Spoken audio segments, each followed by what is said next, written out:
The letter arrived on a rainy morning in London, sealed in black wax with the Blackwood family crest. Eleanor hadn't heard that name in years. It was from her late uncle's solicitor, informing her that she was the sole inheritor of Ravenswood Manor. Her hands trembled slightly as she read the letter. Ravenswood had always been a story whispered at family dinners, never a real place, until now. With little hesitation, she left her cramped flat behind, packed 2 suitcases, and boarded the earliest train to Brerewood Hollow. As the countryside passed by in a blur of fog and grey skies, Eleanor couldn't shake the odd feeling crawling under her skin.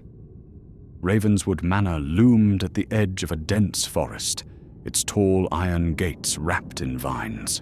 The manor was Gothic and intimidating. Turrets, spires, broken shutters clinging to the windows. The villagers offered wary glances as she passed through town. One old woman even grabbed her wrist and whispered, "Don't stay the night." Eleanor forced a smile and pulled away. Inside, the manor was silent, but not empty. Dust clung to every surface. Shadows draped the grand staircase. She lit a few candles and settled in. That night, the silence was deafening. No cars, no sirens, just creaks, sighs, and what sounded like a child giggling in the hall. When Eleanor checked, there was nothing.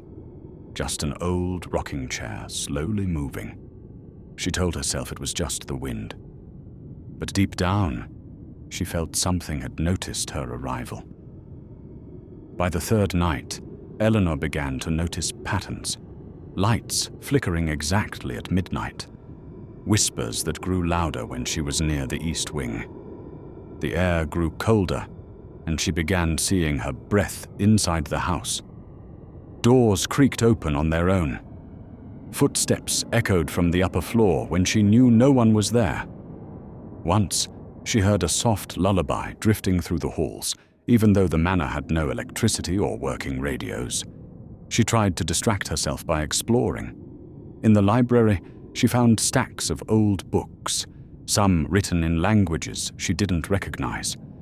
One, bound in cracked leather, had her name inscribed inside the cover, in ink that looked suspiciously like dried blood. The east wing, sealed off with rotting boards and nailed-shut doors, called to her. She felt a presence standing just behind her every time she passed it.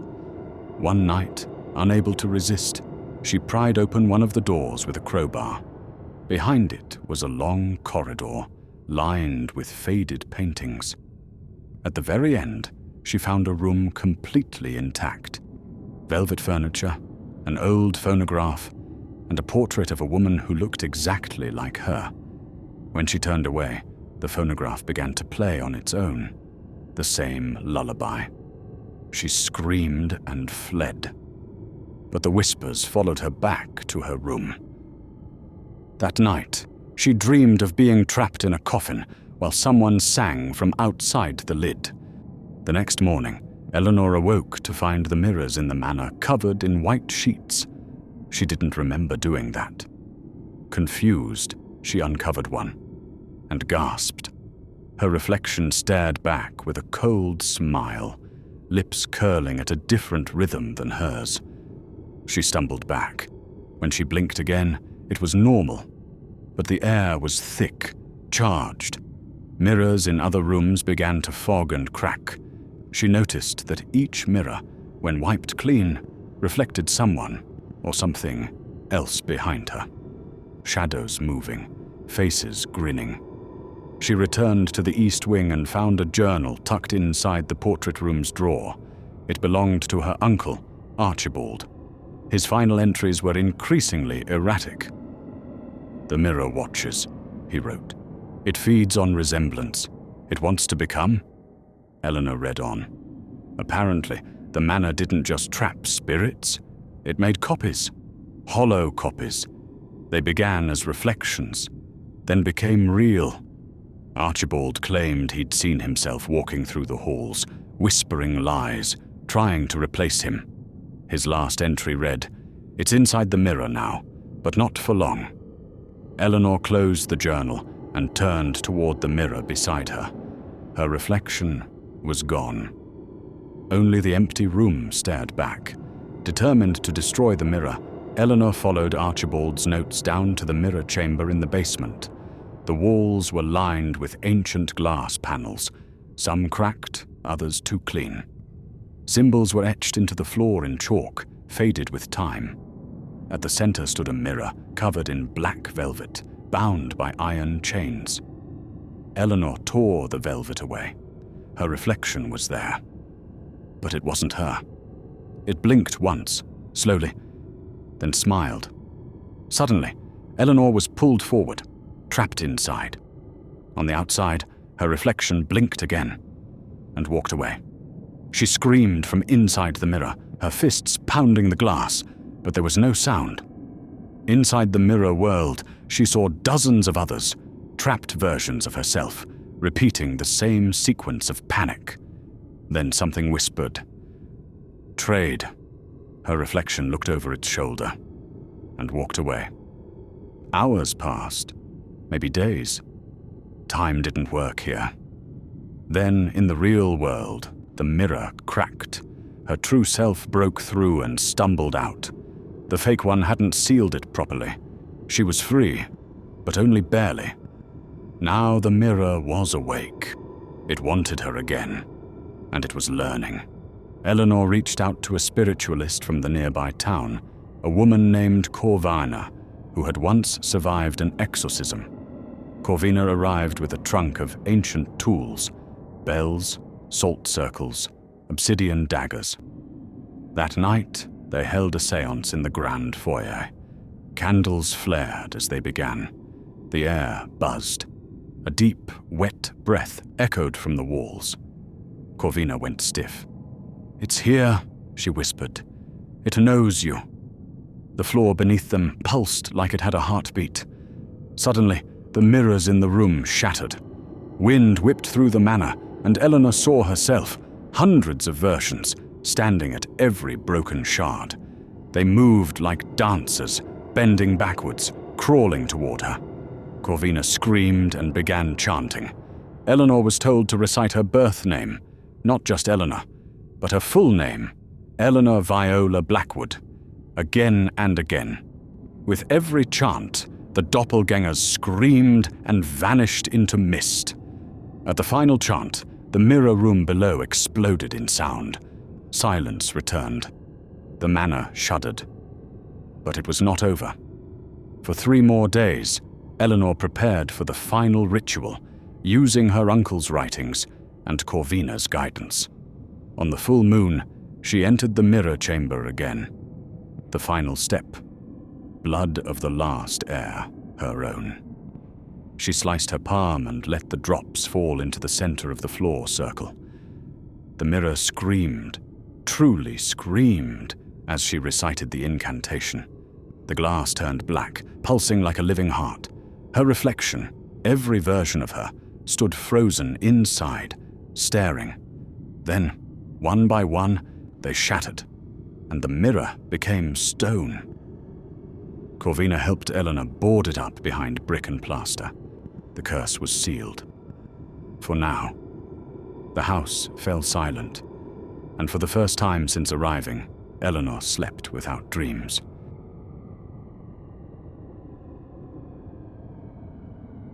When Nathan moved into Unit 7B at Greystone Heights, he thought he'd finally found peace. The complex was quiet, nestled away from city noise, and the rent was oddly affordable for its location. After a year of couch surfing and late-night shifts, it was a fresh start. Or so he believed. The apartment was clean, if a bit dated. Pale green walls, wooden floorboards that creaked with every step, and windows that refused to open more than a few inches. Nathan didn't mind. It was his. No roommates, no distractions. But from the first night, something felt off. The air was too still, too heavy, like it didn't move right. He blamed it on humidity. By the third night, Nathan noticed sounds, barely audible scuffling just behind the walls. He assumed rats. Old building, it made sense. But then came the knocking, a soft, deliberate knock from the inside of the closet. It happened every night around 2:17 a.m. When he opened it, nothing. Just coats and dust. Once, he left it open and stayed awake. At 2:17, the door slammed shut on its own. He joked about it at work, but even he didn't believe his own laugh. There was no reason to be scared, right? Just an old apartment. Still, Nathan began sleeping with the hallway light on. It started whispering on the 6th night. At first, it sounded like a breeze brushing past his ear, but there were no open windows. Then he heard it, gasping, like someone trying to breathe through thick cloth. "Please," it rasped. Nathan bolted upright, heart hammering. But again, no one was there. The closet stood still, closed. He recorded the next night's audio on his phone and played it back the next morning. Just static at first, then a single word. "Stay." He deleted the file, told himself it was a prank. Maybe someone nearby had hacked his speaker? But the whispering grew bolder. It no longer waited until night. Sometimes, even during breakfast, he heard the muffled breathing. He found long black strands of hair in his bathroom, despite being bald. By now, he was sleeping on the couch with every light on. Yet every night at 2:17, the hallway lights would flicker, and the closet door in his bedroom would creak open, even when bolted shut. He tried nailing it closed, but the nails were bent the next morning. His neighbors didn't help. When he asked if anything weird had happened before in 7B, they just stared. One old woman muttered, "That apartment's never empty." Nathan began to notice things being moved. Keys not where he left them, the fridge door wide open. Once, he found muddy footprints leading from the bathroom to the kitchen, and they weren't his size. One night, as he brushed his teeth, the drain in the sink gurgled. He leaned in to look and saw something blink up at him, an eye, wide, bloodshot, staring. He reeled back and smashed the mirror. The eye was gone. The drain bubbled with black water for hours afterward. He called a plumber the next day. The man checked the pipes, scratched his head, and said everything was clear. "But it smells like something died down there," he muttered. Nathan barely slept. When he did, he dreamed of drowning in a locked closet while something breathed inches from his face. He placed salt around his doors, burned sage, and played prayers on a loop. It didn't help. One night, he left to stay at a friend's place. But at exactly 2:17 a.m., his friend's lights went out. The gasping voice whispered from the hallway, "This is home." Nathan didn't go back the next morning. He ran.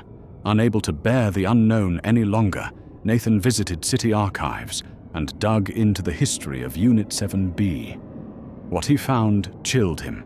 Tenants never stayed longer than a few months. Most moved without notice. One had reportedly vanished entirely. A man named Harris Galloway, tenant in 2003, was never seen leaving the building. His body was never found, but neighbors reported foul smells and strange noises before police broke in and found a sealed closet filled with old clothing and claw marks on the inside of the door.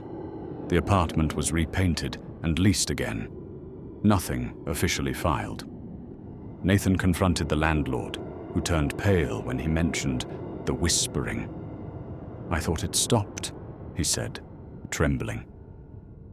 "That thing, it always needs someone there, someone to notice it." Nathan felt like he was being watched every second. He decided to move out. He packed his things, booked a moving truck, and left a day early. But when he got to his new place and opened a suitcase, there was a note inside, in charcoal lettering, "You live with me now." Behind the bathroom mirror, the whispers were louder. They called him by name. "Nathan, open the door." But there was no door. Not until one appeared. A new one. Just beside his kitchen. A plain wooden door that didn't exist yesterday. He opened it once and found a staircase leading down into blackness. No light switch. No sound. Just the feeling that someone waited below. He sealed it with furniture.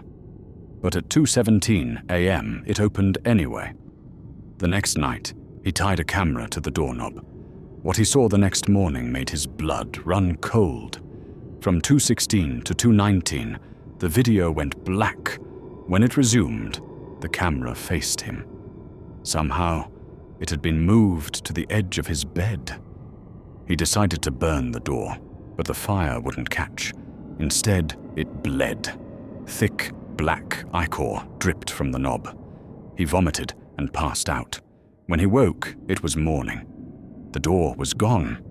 In its place, the words were etched into the wall. Still here. Nathan's life unraveled. Lights failed wherever he went. Friends stopped visiting. Phones glitched when he tried to record the hauntings. The whispers grew demanding. "Stay forever," they hissed. "Be the quiet one. Be mine." The worst moment came when he looked into a mirror and saw himself blink. But he wasn't blinking. His reflection grinned and whispered, "Almost done."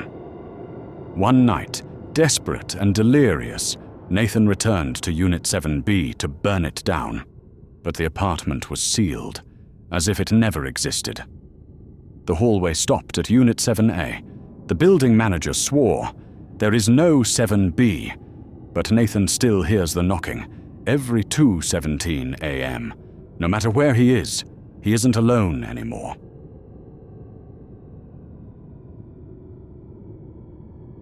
Ellie had always wanted a break from city life. When she stumbled upon an ad for a lakeside cottage, 2 hours from the city and nestled deep in the woods, it felt perfect, affordable, quiet, and beautifully isolated.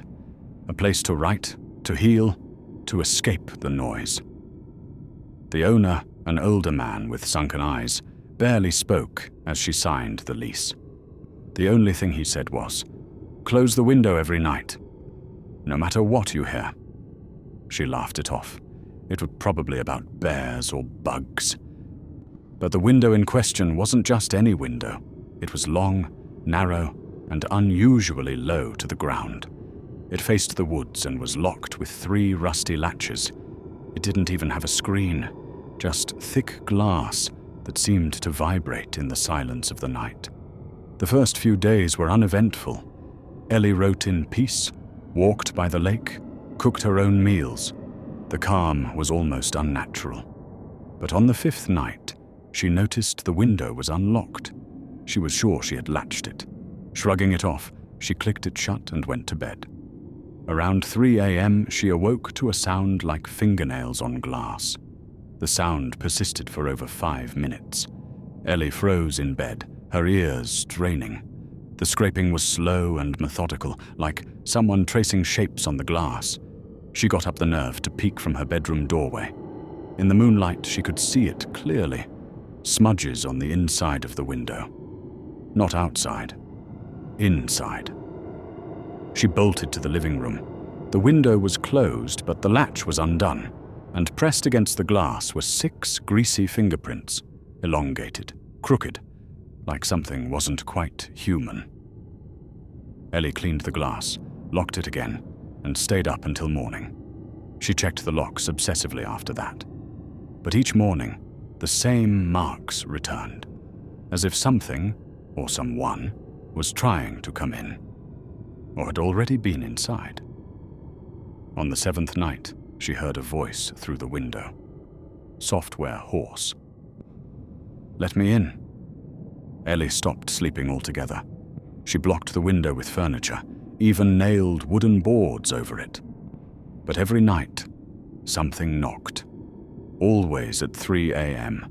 Always soft at first, then louder, faster, more desperate.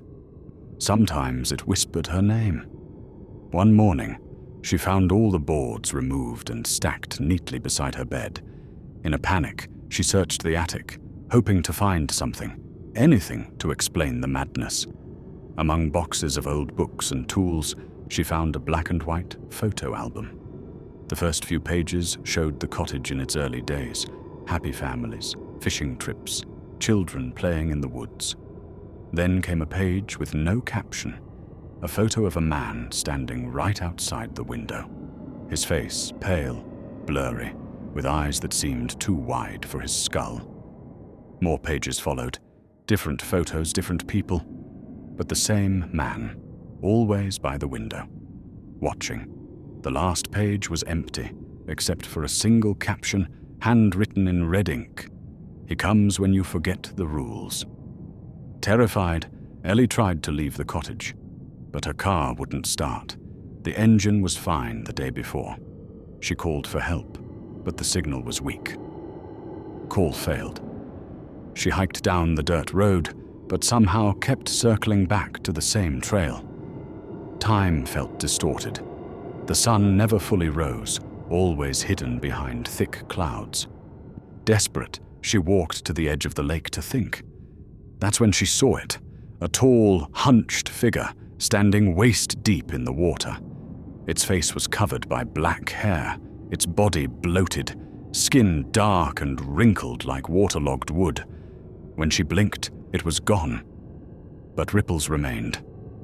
That night, the knocking came again, only this time from every window in the house.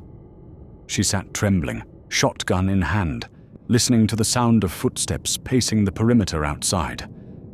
Then a whisper through the door. "You saw me. Now you're part of it." On the 9th night, Ellie placed a voice recorder near the window and locked herself in the bathroom. She didn't sleep. She didn't dare. The knocking was louder now, frantic, like fists pounding on glass. The next morning, she played the recording. Static, then slow breathing, then her voice. Not a whisper, her exact voice, repeating, "Let me in." She stared at the device, paralyzed. The recording continued. She hadn't said those words. She hadn't gone near the window, but the voice kept repeating over and over, each time more distorted. The last 10 seconds were silence, then one final sound, glass shattering. She ran to the window. It was intact, but the fingerprints were now bloody, and they were on every single wall. Ellie packed what she could and left the house at dawn. She didn't stop, not for hours. When she finally reached a ranger station on the edge of the forest, the officer there listened patiently, then, without a word, opened a drawer and pulled out a file. Inside were photos, dozens of people, missing persons, and one black and white photo of the man at the window. "That's impossible," she whispered. "That's from my house." The ranger replied, "That's from 50 years ago. Everyone who stays in that cottage eventually sees him. They always describe the same man, the same window, the same voice." Ellie moved to the city, threw away every mirror, covered every window. But some nights, at exactly 3 a.m., she hears that familiar sound, fingernails on glass.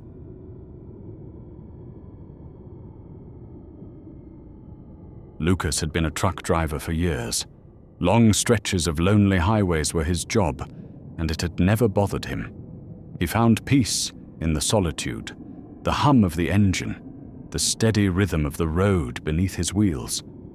But that all changed one fateful night when he was hauling a load across a desolate stretch of Interstate 70 in the middle of nowhere. The night had been unusually quiet, the kind of quiet that made Lucas uneasy. His headlights sliced through the inky blackness, illuminating nothing but endless highway and the occasional distant sign. He had just passed a truck stop and was about an hour away from the next one when something caught his eye in the rearview mirror. A car. It was behind him, far off in the distance, but it was coming fast. Lucas thought nothing of it at first. Cars passed him all the time. But this one was different. It wasn't speeding, but it was there, tailing him, close enough to make him feel uncomfortable. After a few minutes, he noticed something even stranger. The car had no headlights on. Not a single one. That was odd, especially considering how dark the road was. Lucas frowned and decided to pull over when he could to let the car pass, but as he glanced in the mirror again, the car was gone. Vanished. It wasn't until Lucas reached the next truck stop that he began to feel a sense of dread creeping up on him. He hadn't seen a single car for miles, so where did the car go? Even more disturbing was the fact that he never heard it drive past him. The silence was deafening. When he stopped for gas, he asked the attendant if there had been any reports of accidents or strange happenings on the highway. "Nothing strange," the attendant replied, but his voice faltered slightly. "You mean the phantom car, right?" Lucas blinked in confusion. "Phantom car? What are you talking about?" The attendant glanced nervously over his shoulder before speaking in a hushed tone. "We get reports all the time. People driving down this stretch of the highway, they'll see a car following them. It's always far off in the distance, sometimes with no headlights. But then, it disappears, vanishes into thin air. Some say it's the ghost of a driver who died here years ago. He's been stuck on the road ever since." Lucas laughed it off, figuring it was just another truck stop legend. But the unease had settled deep in his gut. He didn't believe in ghosts, but the thought of a phantom car following him was unsettling. He continued on his route, trying to shake off the eerie feeling that lingered. The next few hours passed without incident, but Lucas couldn't shake the feeling that something was wrong. He kept checking his mirrors, but the highway remained empty. That was, until he glanced in his side mirror and saw something that made his heart stop. The phantom car. It was back, right behind him again, but this time it was much closer. Too close for comfort. There were no headlights, just a dark, shadowy form following his truck. Lucas could see nothing else in the mirror, just the silhouette of the vehicle, as if it were a mirage. He could feel his heart rate spike. Sweat began to bead on his forehead. His hands gripped the wheel tighter. With a deep breath, he tried to focus on the road ahead. The headlights of his truck illuminated the endless stretch of asphalt, but the phantom car was still there, right behind him, silent as ever. His foot hovered over the gas pedal, but something told him to speed up. He needed to get away from this thing. He pressed harder on the gas, his truck accelerating down the highway. The phantom car seemed to match his speed, keeping pace with him without making a sound. Panic rose in Lucas's chest. He tried to outrun it, but no matter how fast he drove, it stayed with him. The road stretched on for miles, but the car was relentless, right behind him. Suddenly, Lucas heard a soft whisper. It was coming from the back of his truck. "Let me in." His heart skipped a beat. He whipped around to look behind him, but the truck's cab was empty. The whisper sounded again, more urgent this time. It was coming from inside the truck. He slammed his foot on the brake, but it was too late. The truck swerved wildly, the tires screeching as it slid off the road and into the dirt. When the truck finally came to a stop, Lucas was disoriented. He took a shaky breath and glanced around. The road was empty. No car in sight. He quickly turned off the engine and opened the door, his mind racing with confusion. That's when he heard it. A soft tapping on the window. Turning slowly, he saw a figure standing outside, its face obscured by shadows. It was a man, dressed in old clothes, his features hidden behind a veil of darkness. His mouth moved, and Lucas could swear he heard the words, "Get out of the truck. You've been followed." The figure's eyes gleamed in the darkness, glowing like two tiny stars. They were the only part of him visible in the blackness. Lucas tried to speak, but no words came out. His mind screamed at him to run, to do something, but his body was frozen. The figure raised a hand and pointed toward the highway. The phantom car had returned. It was sitting on the road, just beyond the reach of his headlights, its engine still and silent. In a daze, Lucas opened the door of the truck. His legs felt weak beneath him. He stepped onto the gravel, his boots crunching underfoot. The figure outside began to step forward, his face slowly emerging from the shadows. Lucas gasped. It was his own face. The same eyes, the same expression of terror. "Why?" Lucas whispered, unable to understand what was happening. The figure smiled grimly. "Because you're not the first to stop here, and you won't be the last." Before Lucas could react, the phantom car roared to life, its headlights blinding him. The figure vanished into the night, leaving only the sound of the engine and the silence of the road. Lucas never drove that highway again. The phantom passenger, the car without headlights, and the voice that followed him stayed with him, haunting his every step. The last thing he saw was the headlights of the phantom car, growing larger and larger in his rearview mirror. Years later, Lucas returned to that same highway, now a shell of the man he once was. He came across a small roadside memorial, marking the place where a truck had crashed years ago. The name on the stone sent a chill down his spine. Lucas Harland. The driver who vanished on that highway was him.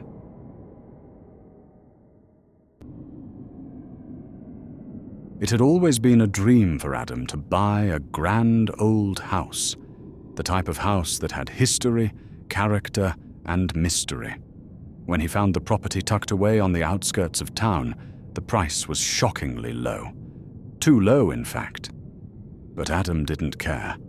He was tired of city life and longed for peace and quiet, away from the constant noise of crowded streets and bustling neighbors. The house seemed perfect for a new start. The mansion stood at the end of a long, overgrown driveway. Its exterior was covered in ivy, and the windows were cracked or boarded up, giving it an eerie, desolate appearance. Despite this, Adam saw potential. It had 4 stories, numerous rooms, and a grand staircase at the center. The interior was a blend of faded elegance and decay. But Adam was undeterred. He believed with a little love and care, this house could be beautiful once more. On the first night of his stay, Adam could feel the weight of history in the walls. It was quiet, unnervingly so. But he brushed it off as nothing more than the creaks and groans of an old house settling. As he unpacked his belongings and explored the rooms, he felt an inexplicable chill. But again, he dismissed it. That night, as Adam prepared for bed, a strange sound echoed through the hallway. It was a soft, distant whisper, almost like a voice calling out. He furrowed his brow, straining to listen. But the sound faded quickly, leaving him feeling unsettled. Probably the wind, he thought, attempting to calm himself. After all, it was an old house, and old houses were known for making strange noises. He turned off the light and climbed into bed. But sleep wouldn't come. The voice he had heard earlier replayed in his mind, over and over again. The longer he lay there, the more he could almost feel the presence of something, or someone, lurking in the shadows. Still, Adam tried to ignore it, and eventually drifted off into an uneasy slumber. The next morning, Adam woke up to a strange sight. As he walked into the bathroom, he noticed something odd. The mirror, which had been clear the night before, now had fog clinging to the edges, despite the fact that the room was warm. But it wasn't just the fog that disturbed him. It was what appeared within the mist. A figure. At first, Adam thought it was his reflection, but as he took a closer look, He realized it wasn't. The figure in the mirror had no face, just a blur where the features should have been. It raised a hand, its finger pointing directly at Adam. Adam stumbled backward, his heart racing. The figure disappeared as quickly as it had appeared, leaving him to stare at his own reflection, now perfectly clear. Trying to shake off the encounter, Adam quickly left the bathroom. Just a trick of the mind, he muttered to himself. But the strange occurrences had only just begun. As the day went on, Adam noticed other peculiarities. Every time he turned on the faucet, the water would start running red for a brief moment before clearing up. The temperature fluctuated wildly in the house. One room would be stifling hot, and the next freezing cold. And in the silence of the night, he could hear soft footsteps moving from room to room, as if someone else were inside the house. That night, Adam decided to explore the mansion more thoroughly. The atmosphere seemed heavier now, oppressive, like something was watching him. As he ventured into the old library, he noticed a book lying on the floor. He bent down to pick it up, and as he did, a gust of wind slammed the door shut behind him. The book was titled The Forgotten, its pages yellowed with age. As he flipped through it, Adam found the pages filled with strange symbols and cryptic writings, many of which seemed to reference the house he was in. But what struck him the most was the story of a family that had once lived there, an aristocratic family who had mysteriously vanished without a trace. Their disappearance had remained a local legend, one that no one could explain. But the book suggested something far darker.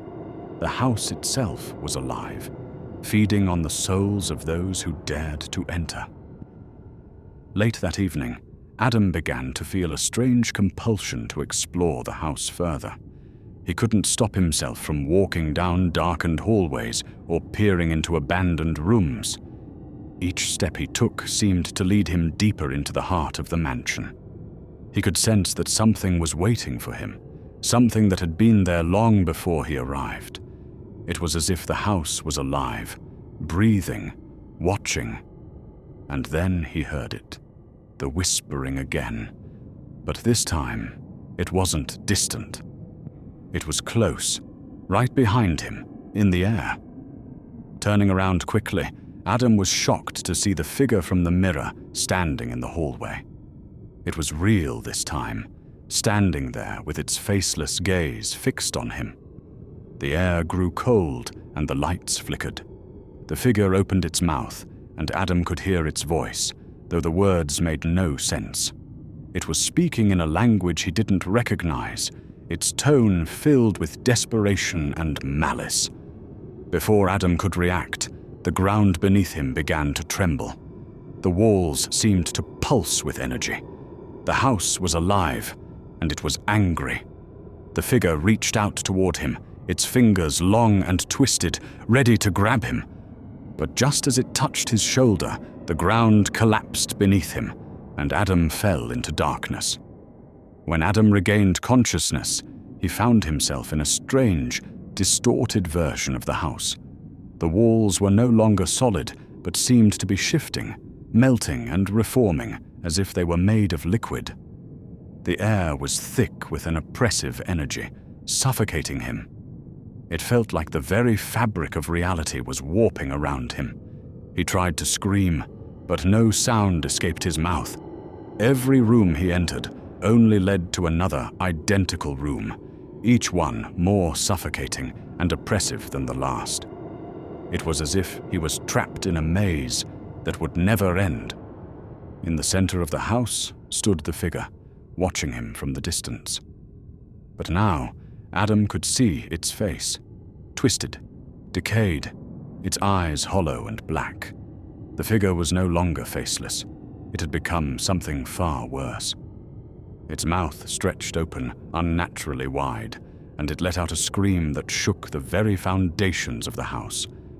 Adam realized then that the house was feeding on him, on his fear, on his soul. The family that had once lived here, the forgotten ones, had suffered the same fate. They had been trapped, unable to escape, and now their spirits were forever bound to the house. Desperately, Adam ran. But no matter how fast he moved, he couldn't escape. The house was vast, and it stretched beyond his comprehension. He could feel it closing in on him, suffocating him. The house's oppressive grip was tightening, and Adam realized that there was no way out. The windows, the doors, even the air vents were sealed. He could feel the presence of the spirits that had been trapped here, watching, waiting. They whispered to him from the shadows, calling him to join them. As the darkness closed in, Adam heard a familiar sound. Footsteps, but this time they weren't his own. He spun around, only to see shadows creeping up the walls, taking shape. Figures emerged, some with faces twisted in agony, others with vacant eyes. These were the lost souls of the house, and they were reaching out for him, their hands clawing at the air. The figure, now fully transformed, stepped toward him. Its face was a grotesque mockery of human form, its mouth a cavern of darkness. It reached for him with long, gnarled fingers. "Join us," it whispered. Adam screamed in terror, but it was too late. The shadows swallowed him whole.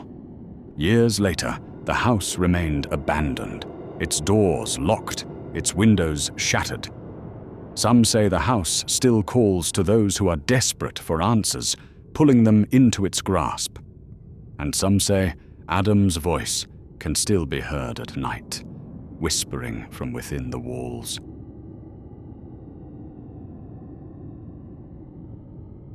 Sarah had always been drawn to abandoned places, the kind that others would avoid at all costs. She had spent countless hours exploring crumbling old mansions, eerie castles, and long-forgotten buildings. But there was one place she had always heard about, but never dared to visit: the old asylum at the edge of town. The stories about it were legendary, told in hushed whispers among the locals, tales of madness, death, and things best left undisturbed. Sarah wasn't one to scare easily, and so, when she found herself in town one fateful evening, she couldn't resist. The asylum had been abandoned for over 30 years, and its derelict structure stood as a grim monument to its twisted past. The tall, rusted gates were still ajar, the once beautiful ironwork now covered in vines and rust. The windows were broken, and the roof had caved in several places, leaving the building to decay in the harsh elements. But something called to Sarah. A sense of unease washed over her, and as much as she tried to dismiss it, she couldn't ignore the strange pull. Maybe it was the thrill of the unknown, or perhaps the urge to unravel the mysteries that surrounded this place. She had heard stories about patients who had been mistreated, of experiments gone wrong, of ghostly figures seen wandering the halls. With a deep breath, Sarah stepped through the gate and made her way toward the front door. As she approached, a cold wind seemed to swirl around her, and for a moment, she hesitated. But the lure of adventure won out. She pushed the door open, the rusty hinges groaning as if protesting her intrusion. The inside of the asylum was shrouded in darkness, save for the faint slivers of light that filtered in through the cracks in the walls. The air was heavy with the smell of mildew and decay, and the floor creaked under Sarah's every step. The walls were lined with peeling paint, and the remnants of old, rotting furniture littered the rooms. The atmosphere felt thick, suffocating even, as though the very air was charged with the energy of something that didn't want her there. Sarah turned on her flashlight, its beam cutting through the gloom, and began to explore the vast, empty halls. As she wandered deeper into the asylum, she came across remnants of the building's tragic history. The walls were adorned with faded photographs of the patients, some of them smiling, others staring vacantly at the camera. Old medical equipment lay abandoned, and there were strange symbols scrawled in chalk on the floors, as if someone, or something, had tried to make sense of the chaos that had consumed the place. The deeper Sarah ventured, the more oppressive the atmosphere became. She could feel the weight of history pressing down on her, as though the very walls were alive, watching her every move. And then she heard it. A faint sound, like soft footsteps echoing through the hallway behind her. She spun around, her heart racing, but no one was there. "Get a grip, Sarah," she whispered to herself, trying to steady her nerves. "It's just the wind." But as she continued her journey through the asylum, the noises grew louder, scraping, shuffling footsteps, faint whispers of voices in the distance. It was as if the building itself was trying to communicate with her, trying to warn her. It wasn't long before Sarah found the basement door. Unlike the rest of the asylum, the door seemed well maintained, as though someone or something had been down there recently. Her curiosity, once again, got the better of her. She pulled the door open, the creaking sound echoing through the otherwise silent building, and descended the steps into the darkness below. The basement was cold, the air thick with dampness, and the smell of something putrid. As her flashlight swept across the room, Sarah saw rows of metal cages, each one large enough to hold a person. Some of the cages were empty, while others were covered in dust and cobwebs. But one cage stood out. It was different, far more recent, and the metal bars were clean and unblemished. The cage door was slightly ajar. As she approached, Sarah's flashlight illuminated something inside. A small, disheveled figure huddled in the corner of the cage, its head buried in its knees. For a moment, Sarah felt her breath catch in her throat. Was it a person? Or something else? "Hello," she called hesitantly, stepping closer. The figure lifted its head, revealing a face so gaunt and pale that it appeared almost skeletal. The eyes were wide, unblinking, and empty, as if the soul had long since abandoned the body. The figure opened its mouth, but no sound came out, just a faint rasping, like a breath caught in the wind. Suddenly the figure moved, jerking unnaturally, as if the joints no longer functioned properly. It reached out a trembling hand toward Sarah, its fingers curling into claws. Before Sarah could react, the lights in the basement flickered, and a loud crash echoed through the room. The flashlight in her hand flickered out, plunging the room into total darkness. Panic surged through Sarah's veins as she tried to make her way back up the stairs. The darkness was suffocating, and every step seemed to lead her deeper into a labyrinth of hallways. The footsteps followed her, always just behind her. Every time she turned a corner or entered a new room, she could hear the faint whispers growing louder, closer. "Who's there?" she called, her voice shaking. But no one answered. Instead, the whispers grew more distinct, more coherent, until Sarah could hear them clearly. They were calling her name, their voices thick with urgency and dread. "Sarah, Sarah, help us." The voice sounded like it was coming from every direction, surrounding her. It was as if the very walls themselves were speaking to her. The floor beneath her feet began to shake, and the temperature plummeted, a chill creeping into her bones. The walls seemed to close in around her, narrowing with every step she took. She reached out, trying to steady herself against the wall. But the walls began to move, undulating like waves. It was no longer a building. It was alive, and it was swallowing her whole. As Sarah continued to stumble through the asylum, she came across a small room, its door cracked open. Inside, the walls were covered in strange symbols and drawings, some of which seemed to pulse with an eerie glow. The room felt colder than any other part of the asylum. In the center of the room, there was a large stone pedestal, and atop it lay an old, weathered book. The whispers grew louder, urging her to approach. Sarah, her hands trembling, reached out and picked up the book. It was old, its pages yellowed and brittle. As she flipped through it, the words seemed to blur and shift before her eyes. But then, one page caught her attention. It was a list. Names. All of them crossed out, except for one. Her name. Before she could react, the walls of the room began to crumble, and a shadowy figure materialized in the center of the room. It was humanoid, but its face was featureless, its body obscured by a cloak of darkness. The figure reached toward her, its long fingers outstretched. "Join us," it whispered. The book fell from her hands, and Sarah's world went black. Days later, the asylum was still standing, as if nothing had changed. But Sarah was never seen again. Some say that the asylum had claimed her, as it had claimed so many others before her. The whispers in the dark still lingered, calling to those who dared to venture too close. Some people believe that Sarah's soul is now one with the others, lost, forgotten, and trapped in the darkness forever. Image prompt. A dark, decaying asylum with cracked windows and overgrown vines creeping along the building.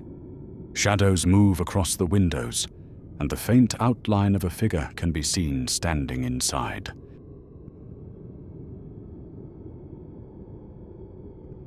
The forest was dense, a tangle of trees and thick underbrush that seemed to stretch on forever. Mill Creek had always been a quiet, secluded town, surrounded by ancient woods and hidden paths. For years, people had whispered about the strange happenings in the woods. People going missing, shadows that moved on their own, and strange noises echoing through the trees at night. But the locals, ever tight-lipped and cautious, never spoke of it openly. To them, it was just part of life in Mill Creek. Emma had grown up in Mill Creek, surrounded by the stories, but she never believed in them. She thought the fear of the forest was just superstition, passed down through generations. Her curiosity had always gotten the better of her, though. As a child, she would wander the outskirts of the forest, peeking through the trees, wondering what lay beyond the veil of leaves and darkness. The older she got, the more she felt the pull of the woods, a strange draw that she couldn't quite explain. One evening, after hearing yet another hushed conversation between two older women in town about the shadow in the woods, Emma decided to venture deeper into Mill Creek's forgotten forest. Armed with nothing but a flashlight and her determination to prove that there was nothing to fear, she set out alone as the sun dipped low, casting long shadows over the path. The air was thick with dampness as she entered the trees, the once familiar sounds of the town falling away, replaced by the deep silence of the forest. Her heart raced, but not out of fear, out of anticipation. The trees seemed to close in on her as she walked deeper into the woods, their branches interlacing high above to block out most of the fading light. The deeper Emma ventured, the more oppressive the forest became. Every sound was amplified in the stillness, her footsteps crunching on the leaves, the distant sound of wind rustling the branches, and an odd creaking noise that seemed to echo around her. She paused, shining her flashlight in every direction. But nothing was there. Her breath caught in her throat as she saw movement from the corner of her eye, something slipping between the trees, too fast for her to identify. "Get a grip, Emma," she whispered to herself. "It's just the wind, or maybe an animal." But her nerves began to fray as she pressed on. She had always felt a sense of peace in the woods, but tonight something was different. It felt wrong. The darkness wasn't just the absence of light. It felt heavy, like something was lurking just out of sight. She quickened her pace, but the feeling of being watched never left her. After what felt like hours of walking through the woods, Emma found herself at the base of a large, gnarled tree. It stood out from the others, twisted and ancient, its bark dark and cracked. The air around it was cold, an unnatural chill that made her shiver, and she could see her breath in the air, though the temperature had been mild just moments ago. Suddenly there was a sound, a soft rustling behind her. Emma spun around, her heart racing, but no one was there. She was alone, or so she thought. Out of the corner of her eye, she saw it. A shadow, moving against the natural rhythm of the trees. It was tall, much taller than a person, and it seemed to shift and ripple like smoke. The darkness clung to it, as though it were an entity of its own. Emma's blood ran cold. She wasn't imagining it. The shadow was real, and it was moving closer. Emma took a step back, her foot slipping on the damp ground. The shadow seemed to pause, as though it were aware of her every move. Her breath caught in her throat, as the silence that followed was deafening. The wind had stopped, the air still and thick, as though time itself had frozen in that moment. And then, the sound came. Faint at first, a low, almost imperceptible hum. It grew louder, more distinct, and with it came a sense of overwhelming dread. The sound wasn't natural, not at all. It was as if the forest itself were alive, pulsing with an eerie, unnatural energy. Emma took another step backward, but the shadow seemed to grow larger, more defined, as if it were closing in on her. She could feel it, the weight of its presence pressing down on her, suffocating her. Then the hum stopped. There was a moment of perfect silence, the kind that hangs in the air right before something terrible happens. Emma's heart pounded in her chest, and her breathing became shallow and frantic. She felt a sudden urge to run, to flee from the forest that had always been her sanctuary. But as she turned to leave, she saw something that made her blood run cold. From behind the gnarled tree, a figure emerged. It was tall, too tall, and its features were hidden in the deep shadows. The figure moved with an unnatural grace, its limbs stretching and shifting, like something that didn't belong in this world. Its presence was suffocating, the air around it thick with the smell of rot and decay. Emma froze, her feet rooted to the ground as the figure approached. She couldn't breathe, couldn't move, trapped in place by the overwhelming fear that had gripped her. The figure loomed closer, its form indistinct, like a wraith, a shadow without substance. Emma tried to scream, but her voice was trapped in her throat. She wanted to run, to escape, but her legs wouldn't obey her. Then, just as suddenly as it appeared, the figure stopped, standing still as if waiting for her to move. The air grew colder, and Emma's teeth began to chatter. It was as though time had stretched in this moment, holding her captive in the dark. And then, the voice came, a low whisper, the words unintelligible at first, like a forgotten language. But the longer she stood there, the clearer the words became. "Leave this place, or it will be your last." The voice seemed to come from everywhere, surrounding her, and she felt it. Something cold, malevolent, and ancient, pressing in on her, pushing her to the edge of madness. Without thinking, Emma bolted. She turned and ran as fast as she could, stumbling through the forest, the sound of her own heartbeat thundering in her ears. The darkness seemed to chase her, and every time she looked over her shoulder, the figure was there, moving faster than any human could. Eventually, after what felt like an eternity, Emma broke free from the woods, emerging onto the road that led back to town. She collapsed to the ground, gasping for breath, her heart still racing. The figure was gone, But Emma knew what she had seen. She knew that something had been watching her, something ancient and powerful, something that didn't want her to leave. The next day, Emma told no one of what had happened. How could she? Who would believe her? And yet, deep down, she knew the truth. The shadow, the whispering voice, the chilling presence, it wasn't just a figment of her imagination. It was real, and it was something older than the town, older than the forest itself. But the strangest part was this. As the days passed, Emma began to notice things. The shadows in her room seemed to move. The hum from the forest echoed in her ears, even when she was safe inside her house. She would hear whispers calling her name in the dead of night. It was as if the forest had claimed her, and it wasn't ready to let her go. And sometimes, when she closed her eyes, she could still see it. The tall, shadowy figure standing at the edge of the woods, waiting for her to return. No one has seen Emma since that night. Some say she never returned from the forest. Others claim they've heard her voice, calling out in the darkness, begging for help.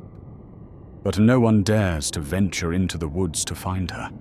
The shadow of Mill Creek still waits, lurking in the depths of the forest, a silent sentinel to all who dare to enter.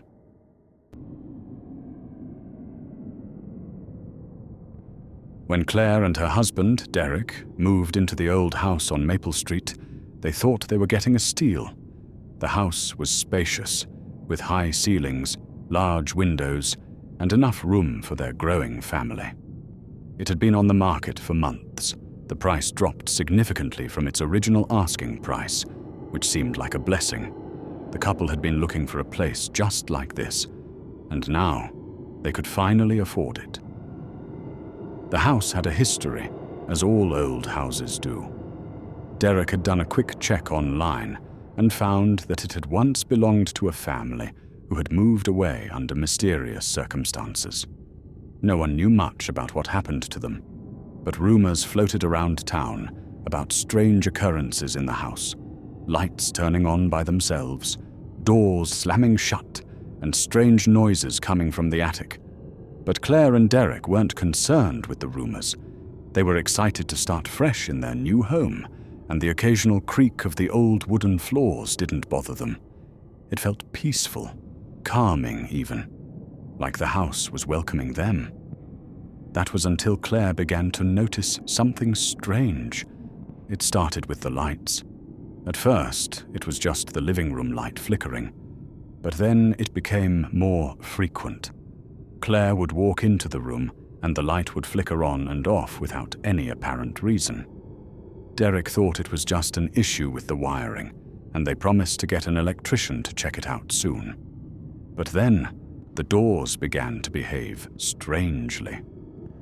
One night, as Claire was heading to bed, she passed the kitchen door and noticed that it was ajar, just slightly. The strange part? She was sure she had closed it earlier in the evening. She brushed it off as a simple mistake. But as the days passed, this happened more and more often. The strange happenings escalated when Claire began to hear noises, soft whispers, footsteps that seemed to follow her wherever she went, and sometimes even what sounded like someone gently tapping on the walls. At first, she thought it was just the house settling, a normal sound for an old place. But the tapping, the footsteps, they felt too deliberate, too real. One evening, Claire sat in the living room, scrolling through her phone, when she heard it again. A soft tap, tap, tap. She froze, the hairs on the back of her neck standing up. The noise was coming from the kitchen. Slowly, she stood up and crept toward the door, her heart racing in her chest. She hesitated for a moment, then slowly opened the door. There was nothing there. Just the usual. The dishes on the counter, the refrigerator humming softly in the corner. But as Claire turned to leave, she noticed something strange. A small object, a key, was sitting on the kitchen table. It hadn't been there before. Claire's breath caught in her throat as she stared at the key, a feeling of dread washing over her. It was an old, ornate key, something that looked like it didn't belong to the house. It wasn't the kind of key used for a modern door or lock. It looked ancient, and it felt wrong in her hands. But the most unsettling thing about it was that there was no lock that it could fit into. Not in the kitchen, not anywhere in the house. As she stood there, staring at the key, Claire began to feel as if she was being watched. She spun around, her pulse racing, but no one was there. Her breathing quickened as she backed away from the table, unsure of what she was feeling or what was happening. Over the next few days, Claire found the key in strange places. Sometimes it would be on the kitchen counter, other times it would be on the staircase. No matter how hard she tried to keep track of it, it always seemed to move. Each time, the feeling of being watched grew stronger. It wasn't just the key. It was everything. Claire began to feel a presence in the house, something that was always just behind her, lurking in the corners of her vision. It wasn't a shadow, not exactly, but a feeling. A sensation that someone was there, watching her every move. One afternoon, as Claire was cleaning the upstairs hallway, she noticed something odd. The small, antique mirror that hung on the wall was reflecting something that shouldn't have been there. She stepped closer, her heart pounding, and saw a figure in the reflection. It was a woman, dressed in old-fashioned clothes, standing just behind her. But when Claire spun around, no one was there. She looked back at the mirror, but the woman was gone. Her breath hitched in her throat as she stepped away, her mind racing. She had to be imagining it. The house was old, after all. Old mirrors often distorted reflections, right? But the feeling didn't go away. Every time Claire walked past the mirror, it felt like something was waiting for her, just out of sight. It was as if the woman in the mirror was watching her, waiting for something. One night, as Claire lay in bed, trying to sleep, she heard it again. The tapping. This time it was louder, more persistent. Tap, tap, tap. She sat up, heart pounding, and listened. It was coming from the hallway. She had to investigate. She slowly got out of bed, the floor creaking beneath her feet as she made her way toward the door. The house was unnervingly still, except for the rhythmic tapping. Claire opened the door, the cold air from the hallway hitting her skin. There was nothing there. No one. But as she turned to head back to her room, she saw something out of the corner of her eye.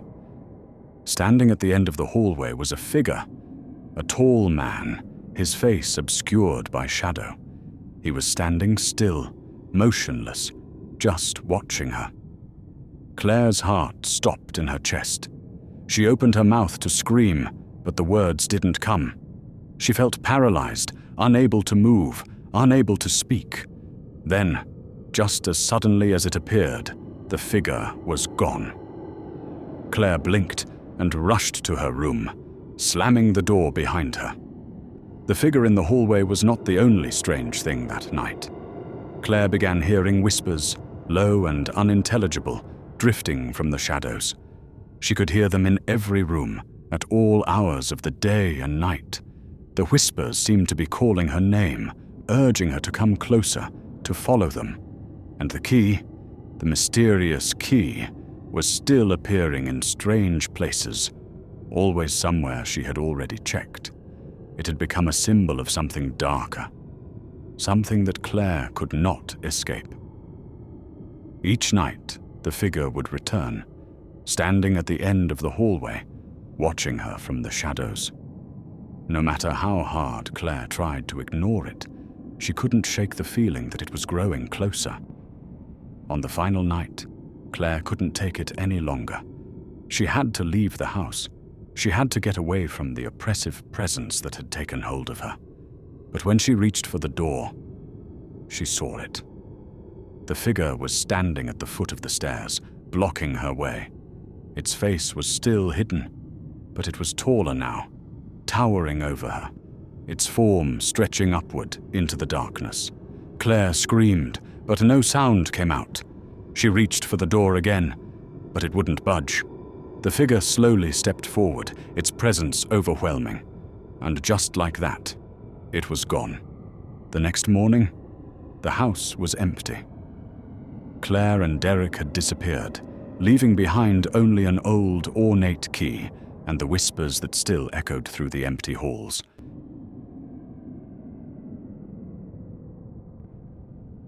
It was a quiet, peaceful evening when Mark and his friends decided to take a late-night road trip to the mountains. They were celebrating the end of a long week and figured a drive under the stars would be the perfect way to unwind. The roads were empty, with only the hum of the car and the occasional rustle of the wind accompanying their journey. The group had been driving for hours, with the sun long set and the headlights cutting through the darkness ahead. They had left the city behind, and now they were on a desolate stretch of road, surrounded by thick forests on both sides. The silence in the car was comforting, but there was also something eerie about the stretch of highway they were on. Something that felt different, unsettling, like they weren't supposed to be there. As they passed a particularly dark patch of trees, one of Mark's friends, Lisa, pointed toward the side of the road. "Look," she exclaimed. "There's someone standing by the ditch." Mark slowed the car, unsure of what he had seen. Standing just off the side of the road, illuminated by the headlights, was a woman in a long white dress. Her hair was dark, and she looked as though she had been standing there for a while, staring down at the ground. Her posture was unnervingly still, like she was waiting for something or someone. "Should we stop?" Lisa asked, her voice filled with concern. Mark hesitated for a moment, but he didn't want to leave her out there alone in the dark. "We have to make sure she's okay," he said. "We can't just leave her out there." He pulled over to the side of the road, and the others in the car shifted uneasily. As he rolled down the window, the woman suddenly turned her head and looked directly at them, her eyes wide and vacant. She was young, maybe in her 20s, but there was something off about her. Her gaze seemed almost lifeless. "Are you okay?" Mark called out to her, his voice barely above a whisper. The woman didn't speak. Instead, she took a slow step forward and gestured for them to follow her. "Please, help me," she finally said, her voice soft but desperate. The woman's strange behavior unnerved them all. Mark glanced back at his friends, their faces pale with fear and confusion. But despite their fear, they couldn't just drive away. Something about her pleaded for their help, an almost magnetic pull that seemed impossible to resist. She looked vulnerable, lost, and scared. Without saying another word, Mark opened the car door and stepped out onto the cold, gravel road. The woman didn't move, she simply stood there, watching him with those wide, empty eyes. "Where are you going?" he asked cautiously, taking a few steps closer. The woman pointed toward the dense trees in the distance, her finger trembling slightly. "I need to get home," she said softly. "My car broke down. Just over there." Mark turned to the others, who were still in the car, eyes wide with worry. "I'll go check it out," he said, trying to reassure them. "Stay here, I'll be right back." But as Mark started walking toward the trees, he couldn't shake the feeling that something was wrong. The silence of the night was oppressive, and the deeper he ventured into the woods, the more the hairs on the back of his neck stood on end. The woman hadn't followed him, which he found odd. Was she really lost, or was she leading him somewhere? He walked for a few minutes, but there was no sign of a car, no sign of anything except the oppressive darkness surrounding him. The trees were dense, and the air felt thick, like something was watching him.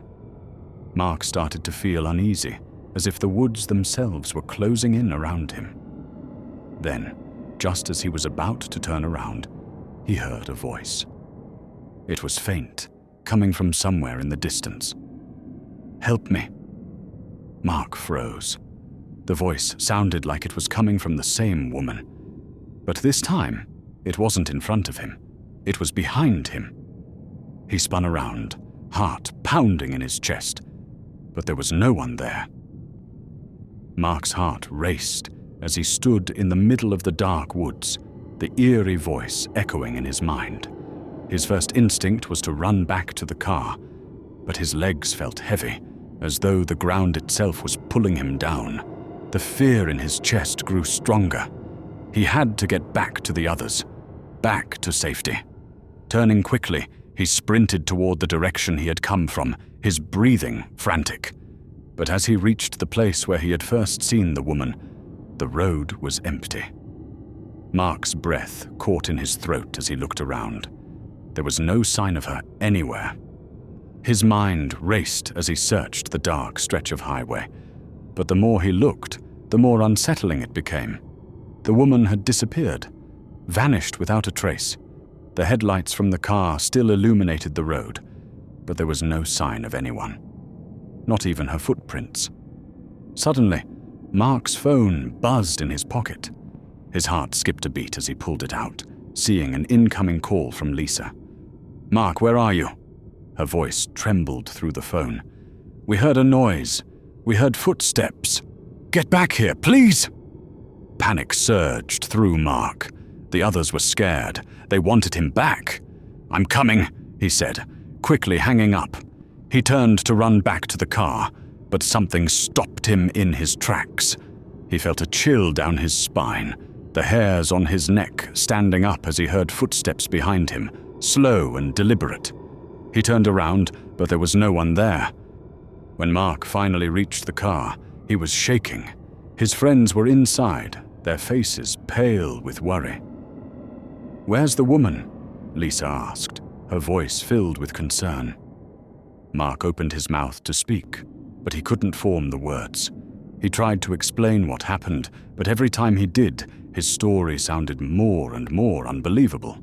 The woman had just disappeared, and now it felt like a strange fog had descended over the entire area. They decided to leave, but as Mark turned the car around, something caught his eye. A shadowy figure standing in the rear-view mirror.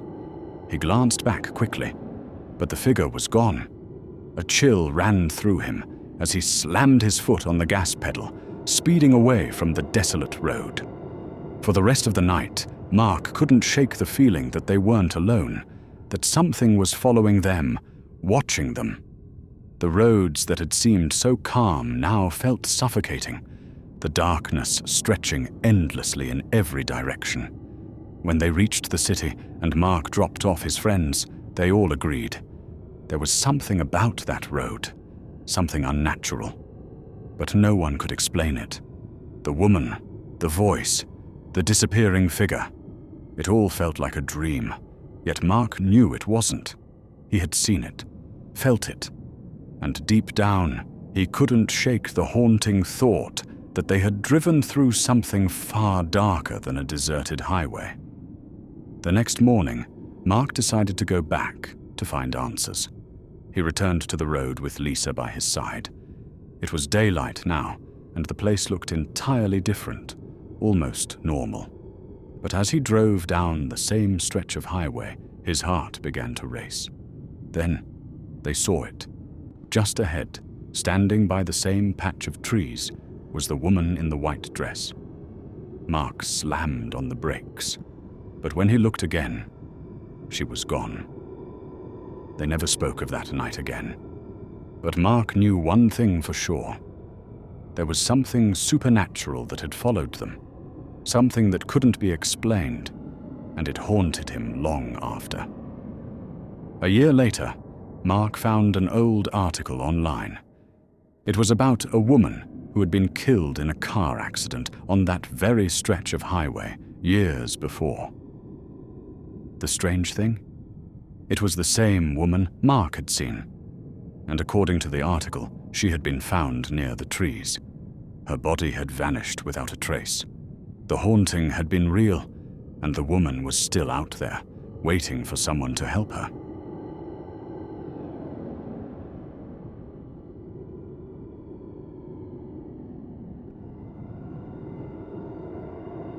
It was a quiet autumn evening when Kevin and his friends, all seasoned thrill-seekers, decided to visit the notorious Glenview Asylum. The place had been abandoned for over 30 years, and rumors of ghostly apparitions and eerie occurrences had made it infamous in their town. For Kevin, this was the perfect opportunity to get the adrenaline pumping. He had always enjoyed the fear, the thrill of exploring places that no one dared to go. But tonight felt different. There was a strange tension in the air, a sense that something was watching them long before they had even arrived. They parked their car on the outskirts of the asylum, its dilapidated structure looming in the distance. The moon cast a cold glow over the crumbling brick walls, and the wind whistled through the broken windows, adding to the desolation of the place. The once grand building had been reduced to a crumbling ruin, its halls filled with stories of suffering, madness, and death. "I don't know about this, guys," Jake, one of Kevin's friends, said nervously as they got out of the car. "This place gives me the creeps." Kevin chuckled. "Come on, it's just a building. We'll be in and out. Let's get some cool footage for the channel." They grabbed their flashlights and made their way to the entrance, the sound of their footsteps echoing through the empty street. The air was thick with the scent of mold and decay as they pushed open the rusted gates. The moment they crossed the threshold, the temperature seemed to drop, and a sense of foreboding washed over them. It felt as though the asylum had been waiting for them, beckoning them inside. The front door creaked as they entered, the sound of hinges groaning as if the building was alive, protesting their intrusion. Inside, the walls were covered in peeling paint, and the floors creaked under their weight. The silence was suffocating, broken only by the occasional scurrying of rats in the walls. "Let's stick together," Kevin whispered, although he wasn't sure if he was trying to reassure his friends or himself.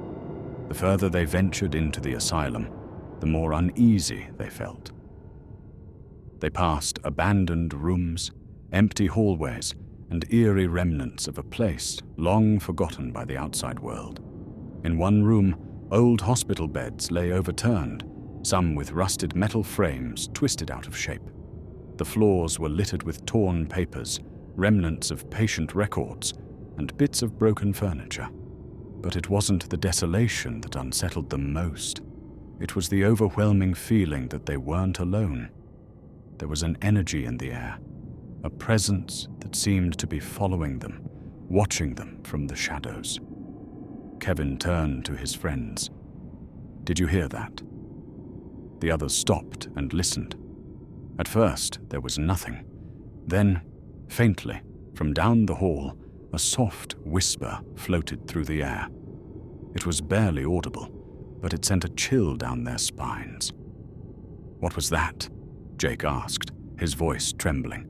"I don't know," Kevin said, but he wasn't entirely sure he wanted to find out. They continued to move through the asylum, their nerves on edge. As they walked deeper into the building, they stumbled upon a long, dark hallway. The walls were covered in peeling wallpaper, and the floor was littered with debris. It was here, in the silence of the hallway, that they heard it again. A faint, almost imperceptible sound.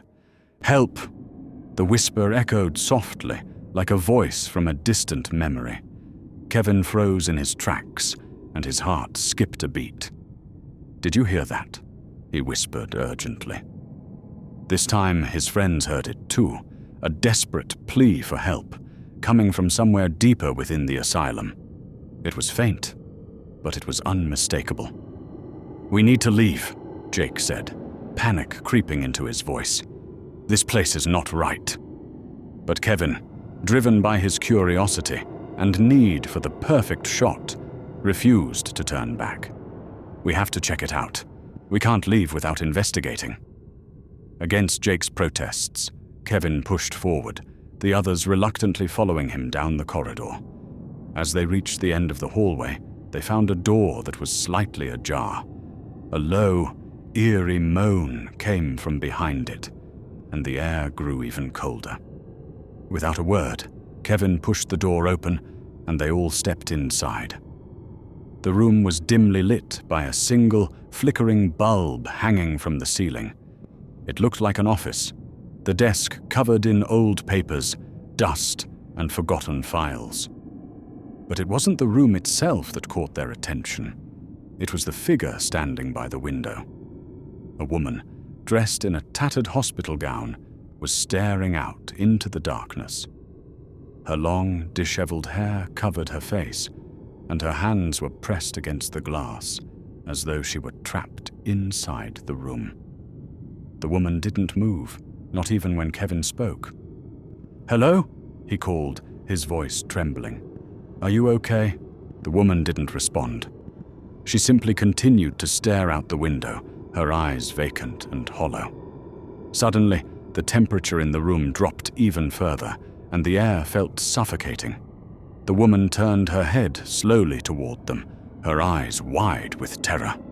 Her mouth opened, but instead of speaking, a low, guttural growl escaped from her throat, sending waves of terror through Kevin and his friends. Without warning, the door slammed shut behind them, trapping them inside. The woman began to move toward them, her steps jerky and unnatural, as though she were floating rather than walking. The room felt as though it were closing in on them. The temperature had dropped to near freezing, and the air was thick with an unnatural pressure. The woman's movements were slow and deliberate, but her eyes, they were filled with torment, with a maddening desperation that made Kevin's skin crawl. "Guys, we need to get out of here, now!" Jake screamed, his face ashen with fear. But the door wouldn't open. Kevin yanked at the knob, his heart pounding in his chest.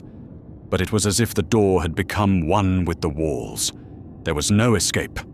The woman's growl grew louder, and Kevin could feel his mind beginning to fracture. The whispering voices returned, growing louder and more intense, as if 1,000 voices were speaking all at once. They filled the room, overwhelming him with their unintelligible words. "Make it stop," he whispered, clutching his head, feeling as though his sanity was slipping away. Suddenly, the woman lunged toward them, her body twisting in impossible ways. Kevin's flashlight flickered and went out, leaving them in total darkness. The last thing he heard before he passed out was the woman's blood-curdling scream. When Kevin woke up, he was lying on the cold floor of the asylum. His friends were gone. Panic surged through him as he scrambled to his feet. He called out for them, but his voice echoed back to him, hollow and empty. There was no response. The room was still cold, and the faint, whispering voices continued to linger in the background.